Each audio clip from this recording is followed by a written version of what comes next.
चरक संहिता के अध्ययन हेतु आप सभी का स्वागत है। हम चरक संहिता के सूत्र स्थान के 28वें अध्याय विविध अशित पीतीय अध्याय का अध्ययन कर रहे हैं। ये अनपन चतुष्क का चतुर्थ अध्याय है और इस अध्याय में आहार सेवन करने के पश्चात उसका पाक किस प्रकार होता है और फिर आहार रस से धातुओं का निर्माण किस प्रकार होता है उसके विषय में कहा गया है। और रस आदि धातुओं में कौन कौन से रोग उत्पन्न होते हैं, उनकी संख्या कितनी है और फिर उनकी चिकित्सा क्या है, ये सभी कुछ बताया गया है। और अभी तक हमने धातुओं में कौन कौन से रोग होते हैं उसके विषय में जाना है। अब हम इसी अध्याय का 20वां श्लोक आरंभ करते हैं और यहाँ पर अब इंद्रिय अधिष्ठान में होने वाले रोगों के विषय में कहा गया है। इंद्रिय दोषस रोग, जब ये वात पित्त कफ दोष इंद्रिय अधिष्ठानों में जाकर कुपित होते हैं तो इंद्रियों में उत्पात या उपघात कर देते हैं। वात पित्त कफ 3 दोष कहे गए हैं और जब ये सम अवस्था में हैं तो ये शरीर को धारण करने वाले हैं, तब इन्हें धातु भी कहा जाता है। लेकिन यही दोष जब धातुओं को दूषित करते हैं तो इन्हें दोष कहा जाता है। और ये दोषों की भी अलग अलग अवस्था है।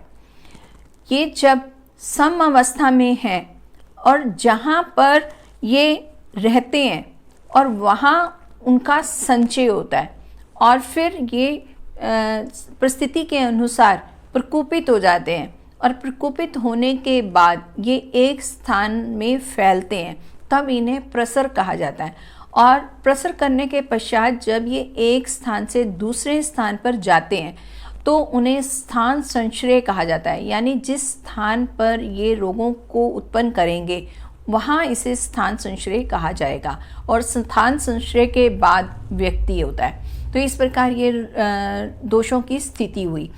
और अब ये यहाँ पर ऐसा कहा जा रहा है कि जब ये प्रकोपित हुए वात पित्त कफ इंद्रियों के अधिष्ठान में दोषों को उत्पन्न करते हैं तो उस समय वहाँ इंद्रियों में या तो विकृति उत्पन्न हो जाती है, यानी किसी तरह का रोग, और साथ ही ऐसा भी होता है कि वो इंद्रियों को नष्ट भी कर देते हैं। तो इस तरह ये वातादि दोष इंद्रियों के अधिष्ठानों को प्रभावित करते हैं। और फिर स्नायुवादी दोषस रोगों के बारे में कहा गया है। स्नायु शिरा कंडरा, यानी यहाँ लिगामेंट और ब्लड वेसल्स और टेंडन्स, इनके विषय में कहा जा रहा है कि जब दोष से ये दूषित होते हैं तो उनमें जकड़ाहट, संकोच, खली, ग्रंथि, स्फुरन और शून्यता से ये मनुष्य को कष्ट देते हैं। यानी जब ये वात पित्त कफ इन तीनों में लिगामेंट, टेंडन या ब्लड वेसल में इकट्ठे होंगे और उसको प्रभावित करेंगे तो उनसे संबंधित रोग होंगे। तो उनमें या तो जकड़ाहट हो सकती है, और अगर टेंडन या लिगामेंट में जकड़ाहट हो रही है तो उसमें जॉइंट मूवमेंट में दिक्कत आएगी। तो इस तरह चलने में या कार्य करने में भी दिक्कत होगी। तो अगर यही चीज़ हम शिराओं में समझे तो वहाँ पर भी इसी तरह की जकड़ाहट हो सकती है और वहाँ संकोच हो सकता है, यानी एक खिंचाव उत्पन्न हो सकता है। और खली का मतलब है ऐंठन होना, और ग्रंथि मतलब वहाँ पे कोई गांठ हो जाना, और स्फुरन का मतलब वहाँ फड़कन होना, और शून्यता सुनपन महसूस होना। तो इस तरह की स्थितियाँ हो सकती हैं अगर वात पित्त कफ इनको प्रभावित करते हैं। और इसके अलावा अब मलगत दोषस रोग कहे गए हैं। मल भी शरीर के लिए आवश्यक है और मल भी शरीर को धारण करने वाले हैं, इसलिए इनको भी धातु कहते हैं। लेकिन जब वात पित्त कफ प्रकोपित होकर इनको दूषित कर देते हैं तो भी रोगों की परिस्थिति उत्पन्न हो जाती है। तो उसके विषय में कहा है कि मल यानी मल, मूत्र और स्वेद में जब वातादि दोष कुपित होते हैं तो मलों का भेदन, यानी मल टूटते हैं, उनका बहाव ज़्यादा हो सकता है, और शोषण और दूषित यानी उसमें वर्ण और गंध में परिवर्तन आ जाता है। तो ये मल भी दूषित हो सकते हैं और ये अधिक दुर्गंध वाले हो जाते हैं, और कभी मलों की रुकावट और कभी मात्रा से अधिक मलों की प्रवृत्ति होती है। तो मलों की मात्रा और उसकी प्रवृत्ति भी बहुत ज़्यादा शरीर को प्रभावित करती है। जब मल स्वस्थ हैं, यानी जितनी उनकी मात्रा होनी चाहिए अगर उतनी है तो व्यक्ति स्वस्थ है, लेकिन अगर इन्हीं मलों की मात्रा कम हो जाएगी तो भी वो रोग को उत्पन्न करने वाली होगी, और अगर ये मात्रा अधिक हो जाएगी तो भी रोगों को उत्पन्न करने वाली होगी। और मल में मल मूत्र स्वेद के अलावा आँख, कान, नाक और मुंह, यहाँ से आने वाला मल भी है, और इनकी स्थिति भी हमारे लिए आवश्यक है। आँखों से निकलने वाला मल या कान से निकलने वाला मल वो भी हमारे लिए आवश्यक है, और अगर उनकी मात्रा कम होती है तो भी वो हमारे लिए नुकसानदायक है, और अगर यही मल की अगर मात्रा अधिक होगी, उसकी प्रवृत्ति अधिक होगी, तो वो भी रोगों का ही सूचक है। मल अगर कम मात्रा में आ रहा है विबंध हो जाता है, अगर मल अधिक मात्रा में हो रहा है तो अतिसार हो जाता है। तो दोनों ही स्थितियां उत्तम नहीं है, और ये सभी मलों के विषय में कहा जा रहा है। तो विशेष तौर पर ये मलों के रोग कहे हैं। और फिर अहित, अशित आदि के गुण कहे। आहार के 4 भेद बताए थे, और उनमें भी जो स्वास्थ्य के लिए हितकारी नहीं है उनके विषय में कहा जा रहा है कि अनेक प्रकार के हितकर, अशित, पीड़, लीड़ और खदित, इन 4 प्रकार के आहार सेवन से जो रोग मनुष्यों को होते हैं उनका वर्णन यहाँ किया गया है। और जो बुद्धिमान व्यक्ति यह चाहता है कि ये रोग मुझे न हो तो उसे अशित आदि 4 प्रकार के हितकर आहार का सेवन करना चाहिए। ऐसा करने से अहितकर आहार से होने वाले रोग नहीं होते हैं। तो इसी अध्याय में एक शंका की गई थी कि कुछ व्यक्ति हितकारी आहार विहार का सेवन करते हुए भी बीमार हो जाते हैं, और कुछ व्यक्ति ऐसे भी हैं जो अहितकारी आहार विहार का सेवन करते हैं लेकिन फिर भी वो बीमार नहीं होते। तो ऐसा क्यों? अब उसी संदर्भ में यहाँ पर भगवान आत्रेय कह रहे हैं कि व्यक्ति को हमेशा हितकारी आहार विहार का ही सेवन करना चाहिए, क्योंकि उसी से हम स्वस्थ रह सकते हैं। तो उसी विषय में ये कहा, और साथ ही अहितकारी आहार का सेवन नहीं करना चाहिए, ये स्पष्ट तौर पर यहाँ पर ये कहा जा रहा है। और विशेषता ये कहा कि जो व्यक्ति हितकारी आहार का सेवन करता है, अपने आहार विहार का ध्यान रखता है, वही व्यक्ति बुद्धिमान है। तो वो बुद्धिमान व्यक्ति के यहाँ लक्षण भी बताए जा रहे हैं। और इसके पश्चात अब रसज रोगों की चिकित्सा बताई गई है। रस धातु में जब तीनों दोष प्रकोपित होते हैं तो वहाँ जो रोग उत्पन्न होते हैं वो उसके विषय में ये पूर्व कक्षा में हम जान चुके हैं। भोजन में अरुचि होना, भोजन में श्रद्धा का ना होना, या जीवा के द्वारा उसके स्वाद का ना पता लगना, उल्टी जैसा महसूस होना, और ज्वर का आना, आंखों के सामने अंधकार आ जाना, और झुर्रियाँ जल्दी आना, बाल सफ़ेद जल्दी हो जाना, ये सभी रस धातु में होने वाले रोग कहे गए थे। अब उनकी चिकित्सा बताई जा रही है कि रसज रोगों में सभी प्रकार के लंघनों का पालन करना ही औषध है। तो विशेष तौर पर जो रस धातु में होने वाले रोग हैं उनकी केवल एक चिकित्सा लंघन के द्वारा की जा सकती है। लेकिन लंघन भी केवल एक नहीं है, कई तरीकों से हम लंघन कर सकते हैं। जैसे उपवास करना भी लंघन है, आहार लघु खाना जो जल्दी से पचने वाला है वो सेवन करने से भी लंघन ही होता है। और अगर भूख लगी है और हम आहार का सेवन नहीं कर रहे हैं वो भी एक तरह का लंघन। इसी तरह से अगर प्यास महसूस हो रही है लेकिन जल सेवन नहीं किया जा रहा है तो वो भी एक तरह का लंघन है। अगर किसी तरह से शोधन करवाया जा रहा है उससे भी शरीर में लघुता आएगी, ये भी एक तरह का लंघन ही है। धूप का सेवन करना, इससे भी लंघन ही होता है। तो ये अलग अलग तरह के लंघन है, लेकिन कौन सी जगह पर किसका प्रयोग करना है उसे समझकर ही हम जान सकते हैं। तो इस विषय में ये कहा कि रस धातुओं में होने वाले सभी प्रकार के रोगों की मुख्य चिकित्सा लंघन है। और इसके पश्चात अब रक्त रोगों की चिकित्सा के विषय में कहा कि सूत्र स्थान के 24वें विधि शोणित नामक अध्याय में बताई गई है। तो यहाँ पर उसकी विशेष चिकित्सा न बताकर बल्कि एक अध्याय का नाम बताया कि वहाँ पर इसके संबंधी विवरण दिया गया है, तो उसको वहाँ जान सकते हैं। इसके पश्चात मांसज रोगों की चिकित्सा बताई। मांस धातु में होने वाले रोगों के विषय में भी हमने जाना था कि वहाँ पर अबुर्ध या अधिमांस या पुतिमांस इस तरह के कुछ रोग गए थे। अगर ऐसे हो गए हैं तो उनकी चिकित्सा किस प्रकार करनी चाहिए, तो उस विषय में कहा कि मांसज रोगों में संशुद्धि यानी वमन विरेचन और शस्त्र कर्म, शार कर्म और अग्निकर्म के द्वारा उपचार किया जाता है। तो विशेष तौर पर अगर मांस रोग में कोई भी मांस धातु में रोग उत्पन्न हुआ है तो उसकी चिकित्सा करने हेतु सबसे पहले शरीर का शोधन करवाया जाता है। और शोधन करने के लिए भी या तो वमन क्रिया या फिर विरेचन क्रिया करवाने के लिए कहा है। यानी यहाँ पर जो पंचकर्म के कर्म कहे गए उनमें से विशेष तौर पर वमन और विरेचन अधिक लाभदायक है। और इसके अलावा औषधियों के अलग हम ये यहाँ शस्त्र कर्म यानी उसे हम वहाँ सर्जरी कर सकते हैं, और ये भी आयुर्वेद का ही विषय है। ऐसा नहीं है कि कोई भी रोग केवल ही औषधियों के द्वारा ठीक किया जा सकता है। जहाँ पर आवश्यकता पड़ती है आयुर्वेद में भी शल्य कर्म कहा जाता है और उसे ही शस्त्र कर्म कहा गया है।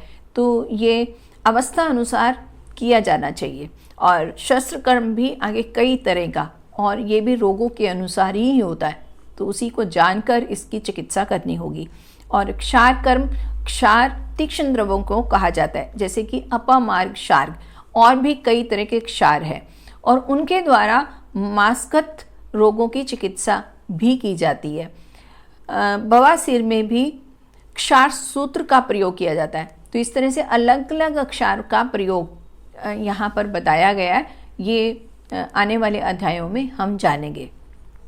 इसके अलावा आयुर्वेद में एक और चिकित्सा विधि बताई गई है, वो है अग्निकर्म।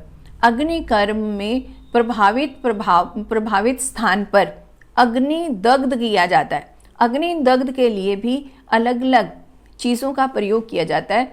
शलाकाओं का प्रयोग किया जाता है, और शलाका भी अलग अलग धातु से बनी हुई, स्वर्ण शलाका, रजत शलाका, ताम्र शलाका और भी कई शलाका। तो ये भी विस्तार में बताया गया है। लेकिन यहाँ पर अगर मांसगत कोई रोग है तो वहाँ पर हम दग्ध चिकित्सा यानी अग्नि दग्ध कर्म भी कर सकते हैं, और यह भी आयुर्वेद की खूबसूरती है। बहुत ही विस्तार से और बहुत ही गुणवत्ता से भरपूर ये चिकित्सा पद्धति है, उस विषय में कहा गया है। और विशेषतः यहाँ पर मांसगत रोगों के बारे में इसका विधान का है। और इसके पश्चात मेदज रोगों के विषय में कहा जा रहा है कि मेदज रोगों की चिकित्सा अष्टनिंदितीय नामक 21वें अध्याय में बताई गई है। तो यहाँ पर उसकी चिकित्सा के विषय में नाम बताकर अध्याय का नाम बताया कि वहाँ पर इसको विस्तार से बताया गया है, उसको हम वहाँ जान सकते हैं।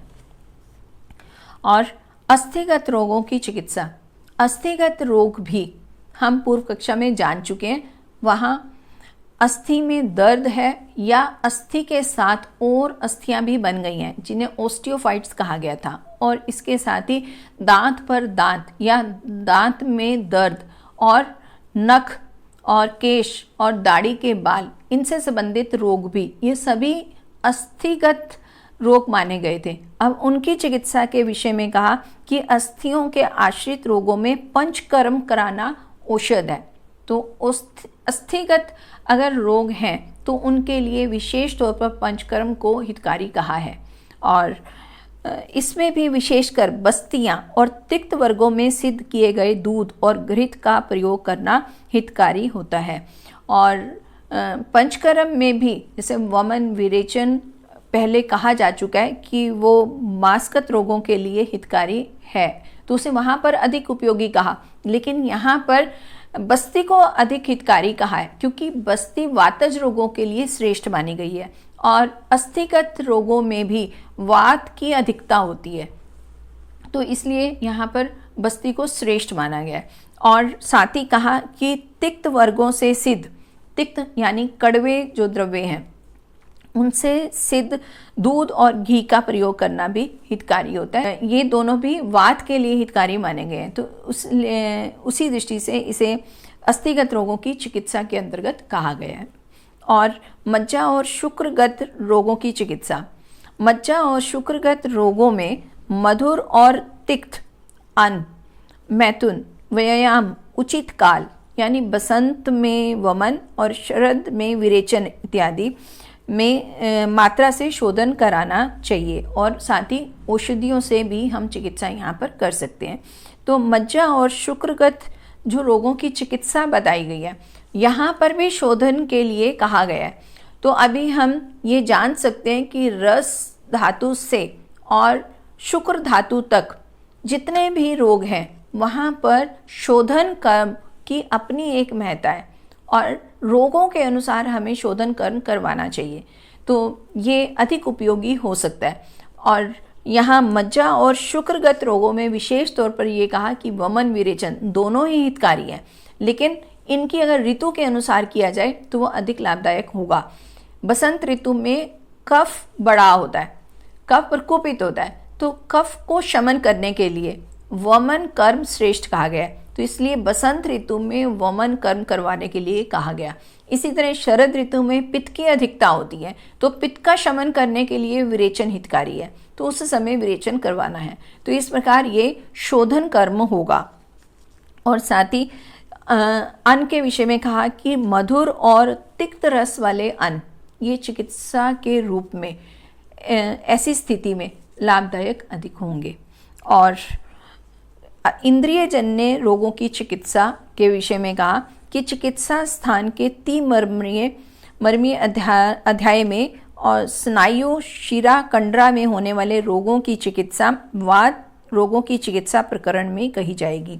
अब यहाँ भी इंद्रिय अधिष्ठान में जो रोग उत्पन्न हुए जिनके विषय में आज हमने जाना था, उसके भी विशेष चिकित्सा यहाँ ना बताकर बल्कि उनका त्रिमर्मीय अध्याय बताया कि वहाँ पर बताई गई है, तो वहाँ इसको हम जान सकते हैं।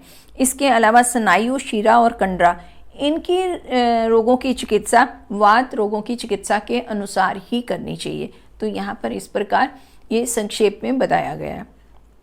और मलज रोगों की चिकित्सा, मलज रोगों की चिकित्सा का संग्रह नवेग धारणीय अध्याय में किया गया है। इसके अतिरिक्त भी कहीं कहीं चिकित्सा बताई गई है, तो विशेष तौर पर नवेग धारणीय यानी जिन वेगों का धारण नहीं करना चाहिए, नवेग धारणीय के अंतर्गत इनकी चिकित्सा बताई गई, तो वहाँ हमें देख लेना चाहिए। लेकिन अन्य जगह पर भी मतलब जहाँ पर भी ये मलों के विषय में कहा गया है तो उनकी चिकित्सा साथ साथ बताई गई है। ये ऐसा कई जगह पे है, तो उसके विषय में हम वहाँ जान सकते हैं। तो यहाँ पर भी उसके विशेष चिकित्सा ना बता के बल्कि उसका रेफरेंस दिया गया कि वहाँ हम देख सकते हैं। अब इसके पश्चात दोषों की वृद्धि किस प्रकार होती है और वृद्धि होने पर कोष्ठ से शाखा की तरफ दोष कैसे चले जाते हैं और शाखा से कोष्ठ की तरफ ये कैसे आते हैं, उस विषय में कहा गया कि कोष्ठ से शाखाओं में दोषों के गमन के कारण अधिक व्यायाम करने से, ऊष्मा की तीक्ष्णता से, हितकर आहार विहार का सेवन न करने से और वायु की अति शीघ्र गति से दोष कोष्ठ से शाखा में चले जाते हैं और वहीं पर स्थित होकर प्रेरणा न मिलने पर भी कभी विलंब कर जाते हैं और पुनः दूसरे हेतु की प्रतीक्षा करने से वे दोष बिना स्थान और समय के कुपित नहीं होते हैं। तो विशेष तौर पे ये कहा कि वात पित्त कफ ये कोष्ठ में उत्पन्न होते हैं, लेकिन अगर ये कोष्ठ में हैं उस समय व्यक्ति अगर अधिक व्यायाम कर रहा है तो ये कोष्ठ में रहने वाले दोष शाखा में चले जाएंगे, व्यायाम स्वास्थ्य के लिए हितकारी माना गया है, लेकिन अगर दोष प्रकोपित है और वो कोष्ठ में है और उसके बाद अगर व्यायाम की अति की जा रही है तो उनमें वृद्धि होगी, तो वे कोष्ठ से शाखाओं में चले जाएंगे। ये एक कारण माना। और दूसरा कारण माना कि अगर शरीर में उष्णता ज़्यादा हो जाएगी तो उसके कारण भी ये दोष वृद्धि को प्राप्त होंगे और फिर वे कोष्ठ से शाखा में चले जाएंगे। इसके अलावा जो तीसरा कारण माना है वो है हितकारी आहार और विहार का सेवन न करना। तो ये भी एक मुख्य कारण माना कि अगर हम हितकारी आहार विहार का सेवन नहीं करते हैं तो भी दोषों में वृद्धि होती है और फिर उनका स्थान संश्रय होता है, यानी वो कोष्ठ से शाखा की तरफ चले जाते हैं। और वायु के अतिशीघ्र गति होने से, वायु में भी अगर अतिशीघ्रता उत्पन्न हो गई है, वो अति गति करती है, तो उससे भी वो अपनी गति के साथ ही दोषों को वो कोष्ठ से शाखा की तरफ ले जाएगी। और वैसे भी तीनों दोषों में पित्त और कफ, इन दोनों को पंगु कहा है। पित्त पंगु, कफ पंगु, पंगु मल धातुआ, मतलब ये सभी पंगु हैं, ये खुद से गति नहीं करते हैं, लेकिन वायुना नेते यत्र तत्र गच्छन्ति मेघवत, तो वायु के द्वारा ही वो एक स्थान से दूसरे स्थान पर ले जाते हैं और फिर वो मेघ के अनुसार ही, मतलब जैसे मेघ वायु के साथ एक जगह पे दूसरी जगह पे चला जाता है, उसी प्रकार ये कफ, पित्त और मल धातु वायु के साथ एक जगह से दूसरी जगह पर चले जाते हैं। तो वही बात यहाँ पर कही गई कि अगर वायु की गति बढ़ जाए तो भी ये दोष कोष्ठ से शाखा की तरफ चले जाएंगे। यहाँ जो शब्द शाखा कहा जा रहा है, शाखा का मतलब हम बाजू और जंघा भी ले सकते हैं और इसी को हम यहाँ धातुओं के लिए भी प्रयोग करते हैं। यानी जब ये कोष्ठ से धातुओं की तरफ रोग उत्पन्न हो जाए तो ये कोष्ठ से शाखागत माने जाएंगे, और अगर ये बाजू में या जंघा में हो गए तो भी ये शाखागत ही माने जाएंगे। तो ये अलग अलग परिस्थितियों में हम इनको ऐसा समझ सकते हैं। और दोषों का शाखा से कोष्ठ में आने के कारण बताए कि वातादि दोषों के अधिक बढ़ जाने से, अगर शाखा में दोष हैं और वहाँ पर ये अधिक वृद्धि को प्राप्त हो गए हैं तो भी उनमें स्थान संश्रय होगा, मतलब वो एक स्थान से दूसरे स्थान की तरफ जाएंगे, तो ये शाखा से कोष्ठ की तरफ आ जाएंगे। रोग तो शाखा में उत्पन्न हुआ, लेकिन जब उसकी वृद्धि हुई तो वो वहाँ से कोष्ठ की तरफ आने लगा, तो हम इसे मेटास्टेसिस भी मान सकते हैं। आज भी कैंसर अगर एक स्थान पर उत्पन्न हुआ है तो उसका प्रभाव दूसरे स्थानों पर भी दिखाई देने लगता है। तो ये शाखा से कोष्ठ में आने वाली बात हुई, तो उसको यहाँ पर इस तरह समझाया गया। और बहने का स्वभाव होने से जब दोषों में वृद्धि हो जाएगी, वृद्धि होने से वो वहाँ उस स्थान पर नहीं रहेंगे बल्कि उनमें बहाव आएगा, तो वो बहाव से ही एक स्थान से दूसरे स्थान पर चले जाएंगे। और दोषों का पाक हो जाने पर, मतलब अगर दोषों में पाक हो गया तो उस समय भी इनमें स्थान संश्रय होगा, एक से दूसरे स्थान पर चले जाएंगे। जब दोषों का पाक नहीं हुआ है तो वो आम कहते हैं, मतलब उसमें वो आम सहित है, लेकिन जब दोषों का पाक हो जाता है तो उसे निराम अवस्था कहा जाता है। तो निराम अवस्था होने पर भी ये स्थान संश्रय होता है। और इसके अलावा स्रोतों के मुखों का शोधन होने से, स्रोतों के मुखों का अगर अवरोध हो तो भी वहाँ पर बहाव नहीं आएगा, वो वहीं दोष रुके रहेंगे। लेकिन अगर स्रोतों के मुख का शोधन हो जाए, मतलब वो वहाँ पर बह सकते हो, वहाँ से निकल सकते हो, स्रोत का शोधन होगा तो वो वहाँ से कोष्ठ की तरफ आ जाएंगे। तो ये भी एक मुख्य कारण माना गया है। और शरीर के अंदर वायु के निग्रह से और मल शाखा को छोड़कर कोष्ठ में चले जाते हैं, तो यहाँ फिर वायु की गति दोषों की गति को प्रभावित करती है, तो उसके अनुसार ही वो कोष्ठ से शाखा से कोष्ठ में आ जाते हैं। और इसके अलावा अब स्वस्थ और रोगियों के लिए लाभकर विधि बताई गई है। यहाँ रोगों की चर्चा करने के बाद ये कहा जा रहा है कि कौन सा व्यक्ति और किस प्रकार स्वस्थ रह सकता है।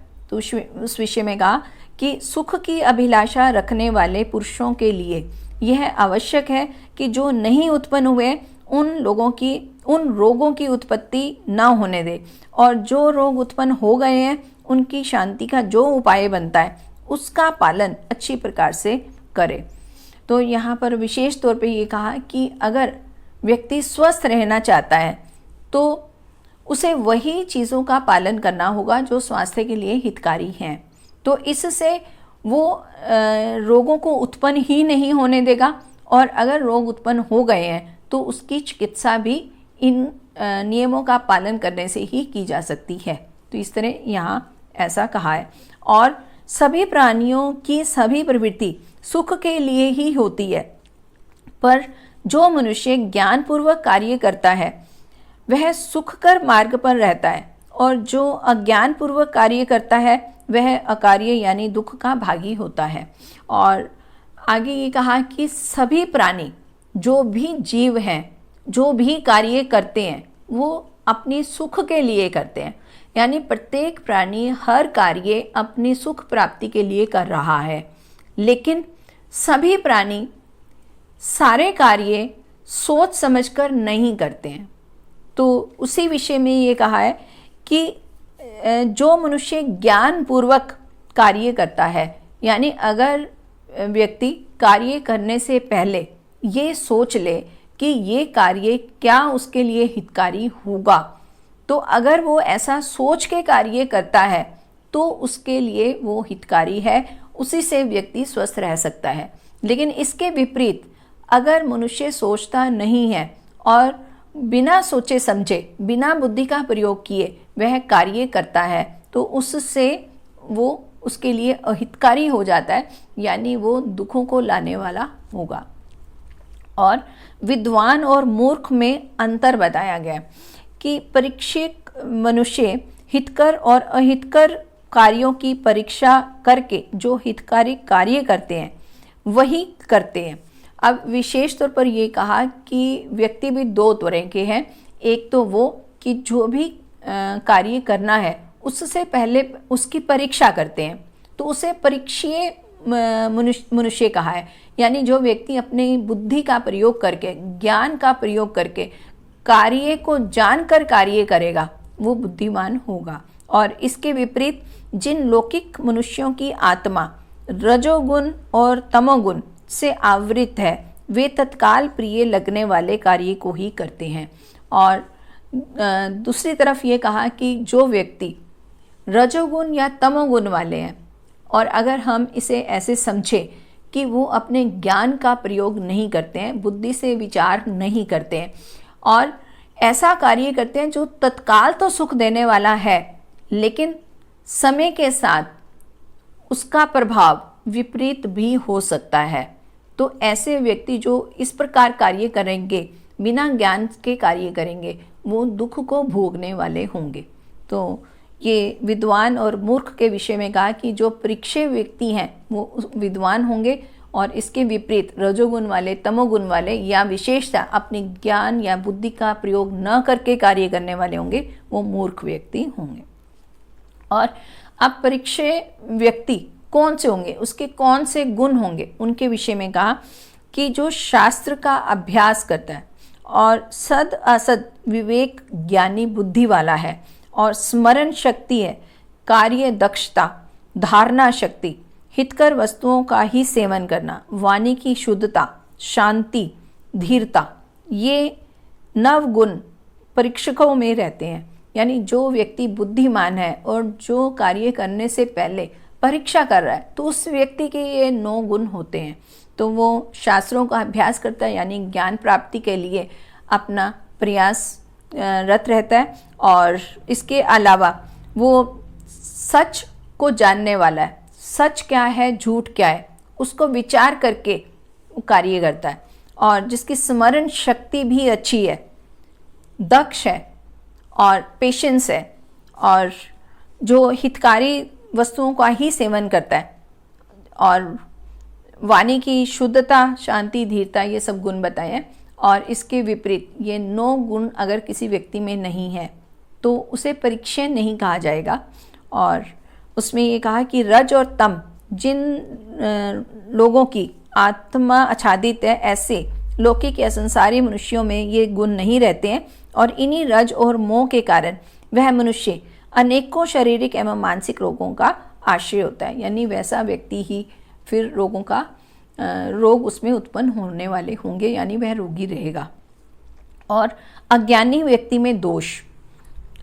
अज्ञानी मनुष्य प्रज्ञा अपराध के द्वारा अहितकर 5 ज्ञानेंद्रियों के 5 विषयों का सेवन करता है और मलमूत्र के वेगों को धारण करता है और अधिक रूप से साहसों का सेवन करता है, तत्कालिक सुख कर भावों में अनुराग रखता है और उसे उनका सेवन करता है। जिन लोगों की आत्मा ज्ञान के प्रकाश से स्वच्छ हो गई है, ऐसे ज्ञानी पुरुष तत्कालिक सुख कर परंतु परिणाम में असुख कर भावों का सेवन नहीं करते हैं।